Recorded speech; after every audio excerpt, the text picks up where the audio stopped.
me to all the finest places. Welcome to Baseball Biz on Deck. I am Mark Corbett, and with me is Mr. Matt Germain, and we'll bring the frivolous nature of the baseball world to you and this crazy mixed-up insanity that gets going on. So we'll try to find a few fun moments as we tread across the sweetness of life. Anyway, I don't know what that is. Sweetness of life? Jeez. You're getting poetic there, Mark. Gosh, you know what? It is weird these days. I mean, we're seeing so much happen that hopefully none of us ever thought would get to this kind of insanity. But it feels like I'm in the Matrix, Matt. I feel like that scene where I guess the young Neo is going up with a lot of the other folks, and suddenly he sees this black cat zip across a doorway. Do you remember this scene? Yes, I do. And then he looks at the door, and the black cat does it again. And he says, "Whoa, deja vu."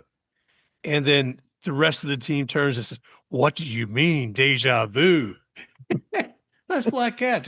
Was it the same cat? Was it walking the same way? Yeah.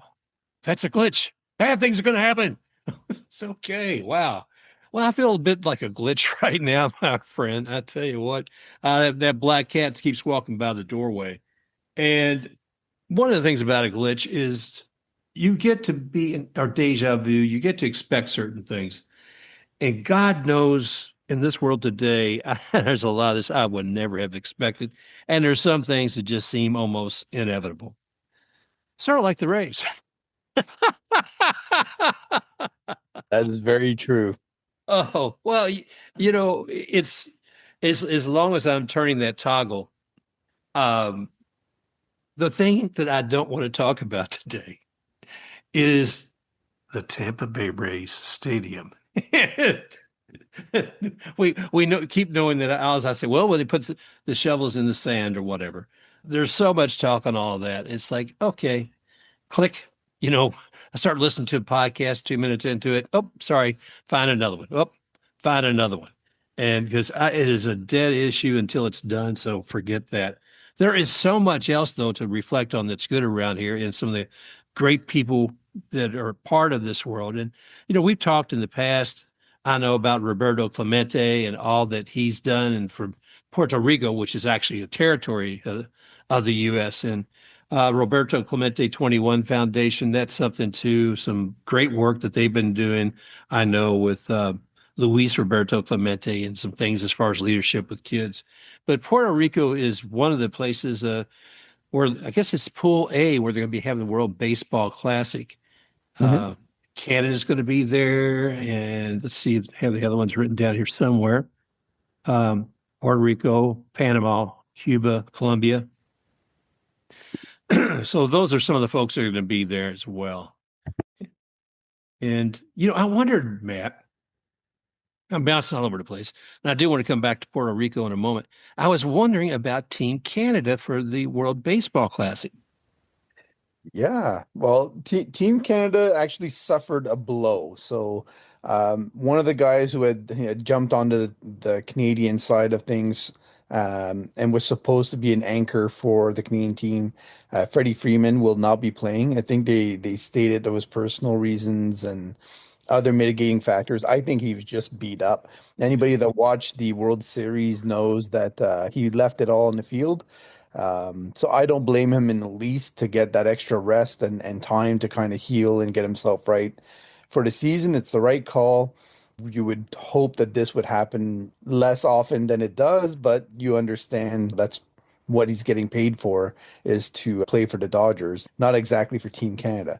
But still, despite that, his replacement at first base is going to be Josh Naylor. And I think Josh Naylor is going to be energy, the guy who focuses the team and they center around, just because he does seem to be a guy that shows up in the clutch and is able to do some damage. And alongside him, there'll be Tyler O'Neill, two guys with big sticks, can do some damage against all the best pitching out there. So right there, you've got two guys that are able to anchor that lineup. And they also have Owen Caissie, who is the centerpiece for the returns for the pitching trade that they made with the Cubs with the Marlins. So he's going to be their outfielder, really highly ranked prospect. Denzel Clarke will be patrolling center field. He's one of the best defensive center fielders, so he'll help bail out the Canadian pitching quite a bit. And I'm sure the athletics manager and coaches are all going to be crossing their fingers every time they see him dive for a ball. They don't want him to get hurt during the classic.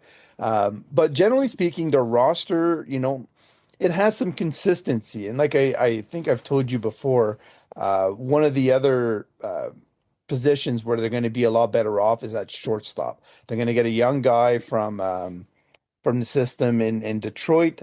Trey Cruz is his name. And he's going to be actually playing shortstop. I believe it's not official yet, but I think he's going to be with the team. And I think that'll help amp up the excitement around the Canadian team. Pitching wise, you've got Cal Quantrill, Matt Brash, Soroka, Jameson Taillon. So you've got, some experience that they can lean on for arms, and they've got some young guys that are potentially going to be part of it. But we'll have to wait and see if they're able to be let go by their teams. Um, Finally, I'll throw this one out there. Edward Julian is Yeah. a big stick for Minnesota Twins. He just got dealt to the Rockies actually, and I think that's going to be awesome for his bat. He's going to get more playing time there as well. In Minnesota, he never just could seem to get going. I don't know if the Rockies will shift him over to first base, but he can do some damage, even though his defensive abilities at second base aren't ideal. Maybe the Canadians play him there. But I think, overall, you put Bo Naylor behind the plate with Liam Hicks from the Marlins. They've got a decent team. It's not filled with all-stars like the American team or the Dominican team or others, but it's going to be stronger than normal with potential to show some of the young guns that are coming through this year, Mark. I like the idea too. I'm really looking forward to seeing their play and Mm. seeing the two brothers there, Josh and Bo. I love those little stories that'll come up that'll come from that. And I was doing a little digging into this and seeing that, well, obviously about Freddie, not completely surprised. I have a friend of mine, I keep Mm. telling him, I said, if he wanted to, Vladdy Jr. could be on that team. And they said, oh, Hey, he's the DR. He's the DR. I said, he plays the DR because he wants to play the DR. And mm. we talked about this before. If he wants to play Canada in the future, he may very well because he has the option to do that. But, I would like to see him play for Canada sometime. But my gosh, the team from the Dominican Republic, look, you got Junior, I think, there. You got is Lindor there and Vladdy Jr. and there's a couple of others. But I mean, if you look as far as just strength from the MLB, those guys playing for the Dominican Republic, that is going to be ideal. And I told you I've got tickets to go see the Blue Jays play Team Canada, so that should be fun for the exhibition game. And Absolutely. I'm Yep. excited about that. Uh, which player you said was going to the Rockies again? Edward Julian. Edward Julian. Thank you. Be- because somebody was saying, well, the teams may say that you can't play. Mhm. The teams don't have that, I believe, capability of doing that. I don't know. Maybe they have something in a contract, but there are a lot of Dodgers who are not playing this year. Like you said, understandably, it was a tough 7-game series. Let's see, Mookie Betts, he's opted out to the birth of a child. Teoscar Hernández says he's skipping to focus on his next MLB season. Andy, what's correct pronunciation of his name? Andy Pages, Pagés Pagés, yeah. yeah, from Cuba. He confirmed he'll not play. Wants to prepare for a long season. Hey, I like that idea. Sasaki, he's not going to be playing for Japan.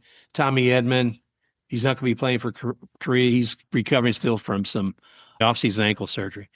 But who will be there? Will Smith's going to be there for the USA. Clayton Kershaw's going to be there. And Shohei Ohtani as well as Alex Messiah. So, Yeah, Yamamoto was confirmed just recently as well for Japan. oh, So wow. they're going to be going. That's a huge piece for them. Him and Otani last time just ran with the whole thing. Also, that third baseman, or I guess you can call him a third baseman, but I think he's going to be playing first base for the Blue Jays, the one that they just signed, or he's gonna be playing third, I guess. What's his name again? Yamamoto or I think, hang on. Let me just look him up here quickly. Kazumata Okamoto. That's it. He's going to be playing for them as well. And Seiya Suzuki is going to be in the outfield for them. So there's some names that people will recognize. The new White Sox first baseman is also going to be there. Um, Muriaki, I think his name is.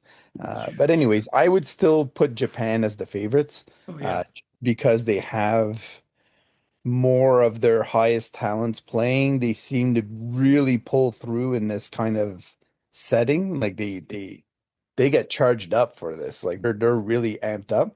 And you see the Dominican team, the pitching is going to be there, but from what I remember, they don't use them very lengthy.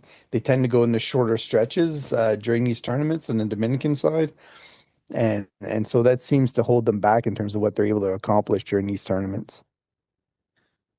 Well, I'm looking forward to, like I said before, there's just so much going on. And looking across what's happening as far as baseball, free agents, a lot of that's starting to get, tightened up.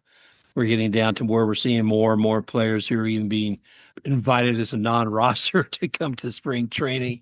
I mean, that seems to be the bulk if you go down the little line of the traffic with free agents, et cetera, right now. But Right. We had one big signing this week, which was Harrison Bader signing with the Giants. And I just want to highlight, like, I did a ranking of the best outfields, in my opinion, anyway, in the NL West. And it was just based on the first three. So I wasn't looking at the fourth and fifth outfielders. I was just looking at the basic, what they're probably going to have set up on opening day if they're healthy. And it's funny when you go through it because, in my opinion, if the D-backs want to push the bar in terms of what they can accomplish this year, and I think they do. Like they're hungry. They seem like their GM is not happy not being in the playoffs, and he's sick and tired of them sitting on the sidelines. And so to me, that says that they're open to new ideas and kind of pushing some of their young players faster than they otherwise could. And because they have Lourdes Gurriel, that's going to probably be on IL to start the year, along with Corbin Burns, two guys that'll come back and make an impact sometime in the season. So I'm just going to throw it out there that it's nice to have that coming back your way down the road. But they also have a left fielder, or he can actually handle all three outfield spots, who's their top prospect, and Ryan Waldschmidt. And he's lacking AAA playing time, but we've talked about this before, where a lot of franchises don't care about AAA time. Like they're okay with you skipping that level and just going right into MLB if you have a really strong spring and you show that you're ready to go. So when I look at their outfield and I have him alongside with Corbin Carroll, who I would rank as one of the top players in MLB, like never mind just the D-backs, I think he's a really special talent. And then Blaze Alexander is a guy that I think people are sleeping on a little bit in terms of what impact he's having. He's going to be a five-tool stud and a little bit like a Kyle Tucker style guy in right field, in my opinion. He's a really, really high rated talent. And then that pushes Alec Thomas to the fourth role, which I said I wasn't going to talk about. But to me, I rank that outfield ahead of the Dodgers outfield. wow. So the way I had them ranked was the Padres because of Tatis Jr. and Merrill, and like I mean that's just a pair that it's really hard to top. And then you have the D-backs, and then I would put the Dodgers beyond that, and the Giants. They're not far, I don't think, behind the Dodgers just because of the potential ceiling of what I don't think we've seen the best from Lee so far in San Francisco. And I think Ramos also has another level to reach as a player altogether. But they're more like a consistent outfield is what I would call it. They're not really elite talents. They're more like, okay, they're going to show up every day. They're going to play well. They're going to play solid D. It's not really an all-star outfield. And then you've got the young, up-and-coming Rockies outfield. So all that to say that Harrison Bader does inch the Giants closer to the Dodgers, middle of the pack, than they otherwise would be, and it solidifies them. So it'll be interesting to see with their infield being as strong as it is. whether how many wins that adds to their roster. Well, I mean, the strength of the outfield, I'm always, I always think about being the Rays fan that over the years and the excitement we've had with a lot of great outfielders. Mhm. Kevin Kiermaier, who just was Mr. Magnificent when it came to the team. And it was amazing. He was a showman. It was like sometimes you would see what would make someone say an exaggeration of the play Mhm. just to put a little showmanship on top of it. And as long as the player doesn't get injured, that's okay with me. I'm always looking for a little bit more of that. I mean, because the guys you're talking about, they're sounding like very stand-up, solid performers, but not necessarily the guys that you're going to go, wow, look at that. Man, that's exciting. No. No. But the other thing I'll throw out there is that the Giants had the worst defensive outfield in 2025, and they still ended up winning 80 games. So if you're looking at, a glimmer of hope on their end, Yeah. is it, the when you look at the Phillies, which is where Bader was, they were around 12th overall. So if he's able to elevate the Giants even to the middle of the pack, it matters a lot in their stadium because it's such a big outfield. Like they have to cover a lot of ground. So now that they have two guys that you consider center fielders patrolling it, that should help their pitching out quite a bit. Well, I'm looking forward to seeing that. There's so much going on. And we were talking earlier. All I can think of is the weather you're experiencing and what I'm experiencing down here in Tampa, nice and warm. But Mhm. I look up northern Georgia or even just north of Florida, actually, all the way up through the rest of the U.S. and seeing all this cold going through, all this ice and snow, and all I can think of is those teams that are in areas right now that are in kind of conflict with federales, if you will, coming into their area and wondering how that upsets their day-to-day operations. I mean, the terror of let's just face it, Matt, there's no two ways around it. The terror that is being instilled upon the people in these cities, like in Minneapolis, and has it's finally came to the point of where some Republicans are saying, oh, maybe there is something bad going on there, and maybe we should talk about that. But pardon me, it's got a kind of a terror thread going through the lives of a lot of people. Not something that's like, oh my gosh, the world's falling apart in front of me, which it is in some ways, but just day to day living, there's just this sense of dread that comes with the anticipation of what could be next. And my heart goes out to the families and people who've been abused, who've been killed. And I know, like I said, that's not part of the show. And folks, I apologize. But to me, there's a lot that we all can do better, period. Is standing up, speaking out. And, then there's more soft things that we can do. Like we talk a lot on the show about giving back, finding charities to work with, finding people to work with. But I just need to say some of that, Matt, because it's just been pressing on my mind all the time. Yeah, I think I mean, all citizens of the world that have access to any technology whatsoever know what is going on in some way, shape, or form. And I think um, there's a lot of the world that is hoping that things will inch back towards normal very quickly because right now they're heading in the completely wrong direction, and they're getting to be a little bit. Uh, to the point where you feel like you're at a crossroads. Because if you keep going down the road that it's going down right now, things are going to go beyond the point of no return. Yeah. And nobody wants to get there. They want to right the ship, is what we call it, like and get things back into a point where conversations are being had, cooler heads are prevailing, and things are being done safely and in a methodical way. And I think when you get to that point, then you're able to have those conversations afterwards. But I think Prime Minister Mark Carney's speech in Davos, and I would Oh my encourage goodness. those that haven't seen it right now to go look it up on YouTube.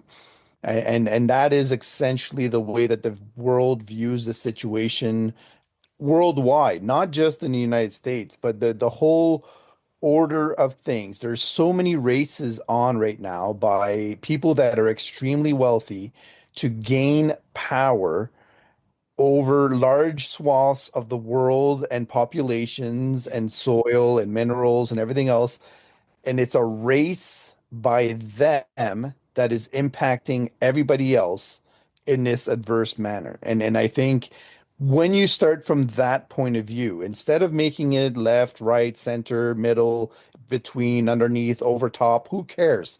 It's the wealthy that are racing towards whatever they can pocket, which Mark, nobody can take wealth with them when they die. I honestly don't understand this obsession with wealth. It's ones and zeros in a computer. I couldn't care less how many of them I have when I pass away. But they are obsessed with it. And if they need to trample on your lands, poison your waters, poison, like the EPA doesn't exist right now in the United States, and nobody's talking about it because there's so many other pressing issues that nobody can even fathom the thought of bringing it up because it's so, you know, not at the forefront of what people are talking about. So all these companies are able to abuse their positions with the government, and it seems to me like, if you make the right cash offer, you can get anything that you want right now with the government in place. And that's not a place you want to be at either. Not everything should be for sale. There are ethical boundaries that need to be set, right? But anyways, I wanted to throw a little bit of educational thing about it because I do think it's important to kind of focus on, okay, what is the battle that's going on right now, or that's portrayed as the battle, which Yeah. it honestly isn't. But I wanted to highlight this, and I told you this before the show. Like Rod Carew, so Rod Carew was born in Panama the year that World War II ended, so 1945, right? And he spent the first parts of his life there, but he ended up showing up in the United States and spending the majority of his time in Minnesota, and playing with the Twins and had a tremendous career, as part of the team to the point where, he was able to earn his spot in the Hall of Fame. I think it's important to also highlight that despite him being from Panama and not being a U.S. citizen, he served for 6 years for the U.S. Marine Corps as a combat engineer. He said that that military experience helped him in his baseball career because he said, when I joined the Marine Corps, it was a life-changing experience. I learned about discipline, and then it helped me when I first came up to the, big leagues because I used to be a hothead, and it taught me to be a little bit more steady in my playing time. So, you look at his career and the fact that when he retired, they actually ended up naming the American League Batting Championship after Rod Carew, a Panama-born person who played the majority of his time in Minnesota, and he was an immigrant, right? And they named the American League Batting Championship Award after this person. He became a U.S. citizen on August 23rd, 2024, Mark. And I think if you ask the majority of people who watch baseball, who voted for him to go in the Hall of Fame, they probably had no idea whatsoever that he was not even a U.S. citizen, Oh my gosh. you know? And what are we fighting over right now? Like this is a guy who brought how much joy and how many fans and how many people out of their seats through his entire career, was a fabric, part of the fabric of Minnesota for a long time. Spent a lot of time promoting the game and enjoying the game. Had awards, named after him. And now what are we doing in Minnesota? Like I say, I mean, I as a guess society, humanity. yeah, and what are we doing? Like you're looking at first of all, the state of Minnesota has 75% white people. There is no overwhelming majority of immigration going on there. Yeah. 75% white.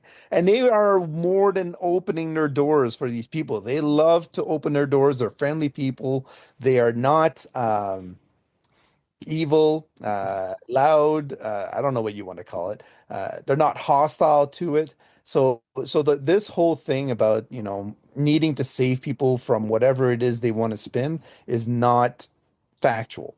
So I just want to throw that out there. It is completely made up to get some sort of agenda, which we can't, confirm or deny, whatever it is. But just for fun, I wanted to kind of put out there some of the fun things that only Minnesotans know, right? Do you know Ope? Ope. Yeah, No. it means sorry, excuse me, I Oh. see you, my bad, we're cool. That's a Minnesota thing, apparently. Did you know in Minnesota they actually secretly judge each other's snow plowing quality?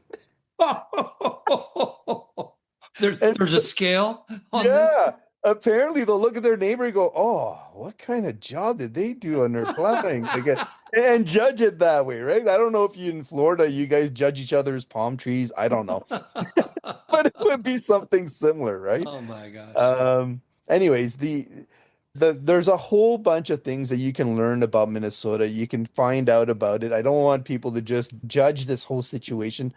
I encourage people to learn more about Minnesota just because of this, in Yeah. order to support them, in order to know them better, and to get involved with their battle, because sooner or later, if you're in the United States, it's going to come your way and you are going to be involved in some way, shape, or form. So educating yourself now will help you, to be better equipped for, you know, knowing what's really happening out there. Bert Blyleven's another guy that's from Minnesota, and I want to throw out there is another, baseball link. I think everybody remembers Kirby Puckett. He was one of my favorite guys to kind of watch when I was a kid. One of the best bats. He always seemed to be able to put the bat on the ball, regardless of where it was. I mean, there's so many links to Minnesota and things that we can enjoy and that we should be focused on when we start this MLB season. Yeah. But instead, we're talking about nonsense, and there's losses of life.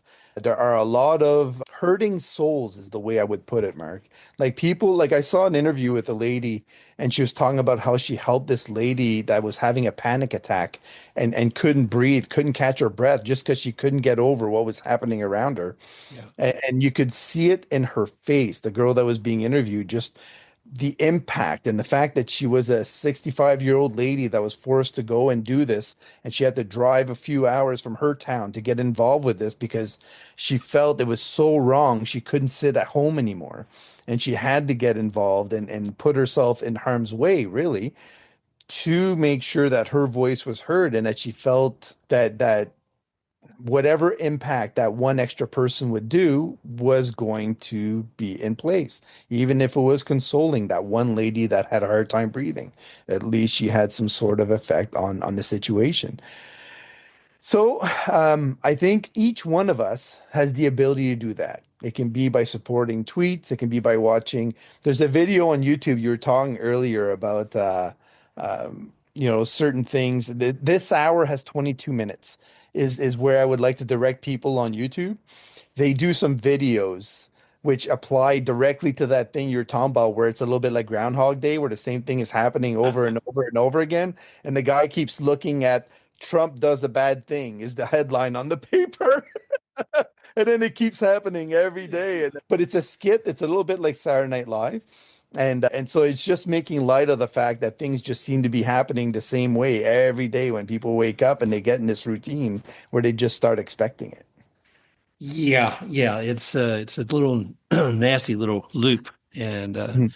trying to step out of that. One way, like you said, is by charitable acts and being able to help somebody else is who's in need. And Matt, when I used to travel quite a bit with sales with digital advertising, and many times Minnesota would be on my list. I get to spend a week or two up there at different times, and I always enjoyed it. And I got introduced to Minnesota Nice. That's Yeah. nice for the men, and that was how they treat you. And they did. I mean, it felt. I mean, from where I was in Kentucky, you call it Southern hospitality, but But seriously, they were all, I mean, very pleasant people, very giving, very, now we weren't self-effacing so much as they were genuinely concerned about your, what's going on with you and how you doing and how can I help you? And to me, that thread was more than just a saying Minnesota nice. It was truly told me a lot about the good people that I got to meet and work with up there. And so that it stings for that too. But I wish the best for all of them. I wish the best for everybody. And there's so much of this going on that a lot of it falls through the cracks. But and we, I don't want us to get used to any of this. I don't want any of us to get used to it. It's so easy. You say, well, we try to get rid of the whole Epstein thing by invading Venezuela. Oh, wow. Okay. No, well, that didn't work. Oh, okay. I know what. I'm going to go ahead and I want to take Greenland and I'm going to go to the rest of the world leaders and I'm going to meet with them and tell them, hey, guys, let's do it my way or not. And oh my gosh, they didn't like that. A lot of, my good buddy from the north didn't like it. My good buddy that over there in France, he wasn't crazy about it either. What am I going to do? What am I going to do? And that is not the sort of insanity that I want to see continue on this treadmill of weirdness it's up to each one of us, to find those moments, to stand up when we have the opportunity to support people we know who care for one another in humanity, regardless of whatever that party may be. I find myself agreeing with people that I would never thought I would have agreed with before and distancing myself from folks that I would have considered great friends once upon a time. But the thing of it is to come back and find the health of our own good nature as individuals, finding a way to do something more and commit to a better world and do the little things that we can do every day. Yeah, the one thing I'll finish on this subject is the one thing people really need to focus on is ensuring that there's going to be free and fair elections through this year.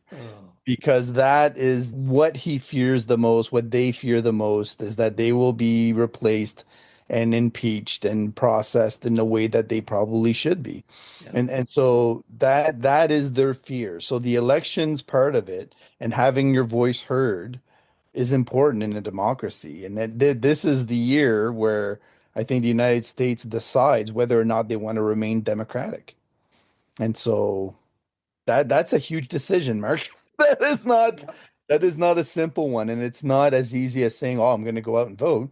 It's also making it through whatever barriers that they're going to put through to make sure that you don't get that chance.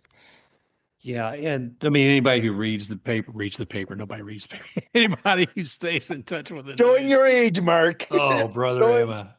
Oh my gosh! But no, who stays in sync with what's happening, and most of us know to look through 3 or 4 different types of sources to try to find the truth out there.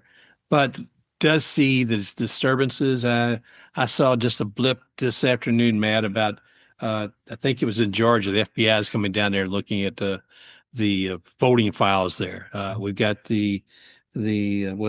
also the attorney general. I think she was working with folks in Minnesota and said, "Hey, we'll work things out. Just give us your voting rolls first before we give you a piece." It's being done in the open, though, Mark. It's being done in the open. Like, that's what I don't get. They should be arrested even for mentioning it. Never mind. Like, honestly, it's a chargeable offense to tamper with that stuff. So, like, the fact that they're asking for it should be an automatic arrest. I agree. I don't understand why it's not. You're tampering with elections. Like, when are people going to actually step up and lock these people up? It doesn't make any sense. Yeah. Like, committing crimes should not be hearsay based on the whim of a president. No. And so at some point in time, the law has to come back and make an appearance. Amen, brother. I tell you. Well, we'll see what we can do. So thank you all for being the people that you are, with all of you who see the pain of others and reach out to help them and acknowledge what's going on in the world and finding a way, whether it's voting, whether it's helping those in need. I salute all you who do that, whether you're doing it for the veterans, those who are in health needs, or maybe who have financial struggles, especially now. Thank you all for doing that. That's really all I've got to say, Matt. Absolutely. No, stay safe, support each other, and realize that everybody that is involved in this, in terms of like the movement to try to, make sure that everybody maintains order and discipline and is safe, that it carries on and has their voices heard in a peaceful manner, so that we can actually make sure that, I don't know, Mark, I dream of a 2027 where the world is back in some form of order, and I can travel to the United States again without knowing that my phone is going to be ransacked. I would appreciate that kind of welcome into the United States, so I can actually go and watch baseball games again. That's my primary focus here, Mark. I just want to watch baseball live again. All right. We'll get to do that, man. All right, Matt. Well, Matt, I tell you, I want to thank you. I want to thank the good people of Minnesota for being peaceful in a very difficult time, and that takes a lot. That takes a lot of bravery. My mind goes to Jackie Robinson and all that. A man who had constantly was mistreated and did what he had to do to stand tall, and it took a while to get there, but he did that, and baseball became better for everybody because of that. So, anyway, Matt, I'm going to go ahead and bring this to a close and let you got any other nuggets you want to cover. There's a few things that I think Major League Baseball. The last thing I want to touch on is there was a conversation where the president had all of the commissioners together for a meeting of some sort, and I don't know what it was. I have no idea what it was about. I don't know why they got together and why they felt the need to actually get in the same room and start talking about business of some sort. But I would not be surprised if there's some form of a towing the line sort of tone to the administration actually asking them to do certain things that are not going to upset the apple cart, I guess is the best way to put it. So it's going to be interesting to see where that leaves MLB, because we're talking about rule changes, we're talking about expansion, we're talking about a lot of things that are going on. And I have no idea where it's going to lead, Mark. But what I'm going to say is that there seems to be a lot of pressure put on these commissioners. You saw the artists that are playing the Super Bowl were not really of the kind that somebody thought was adequate, so he's not going to show up, right? And so, that kind of stuff actually matters in this kind of climate in terms of what you're able to get from the administration. So I would not be surprised with the CBA around the corner if it got political, right? During that CBA, negotiation, it got to the point where somebody tried to get involved in it and started to pull one way or the other. So that's what I would like to finish it on, is to say, you know what, like all of this turmoil is going to impact baseball. It's going to have that impact, whether we like it or not, because I think the powers that be just want to get involved in everything, it seems. Oh, yeah. So pay attention to that too, folks. It's kind of a thing that's coming, and you're going to be able to see how it impacts the game long term, because then we have to live with the CBA, however it ends up. All right, that's it. We know that the wild world is turning. We got a chance to make some changes. Let's do so. And I want to thank you all again for joining Matt and I today here on Baseball Biz on Deck. We hope you have a wonderful, safe, and happy week, and try to find the joy in every day amidst all the madness. So thanks again, and we look forward to talking with you again real soon. If you enjoyed this show, go ahead, like and subscribe to Baseball Biz on Deck. You may also find Baseball Biz on Deck on YouTube, at iHeart Apple, Spotify, Amazon Music, and at baseballbizondeck.com. Also, you can find Matt at matgermain.bskysocial. That's Matt at matgermain.bskysocial, or Mark at baseballbizondeck.bskysocial and Baseball Biz on Deck with Facebook. That was delicious. You're welcome.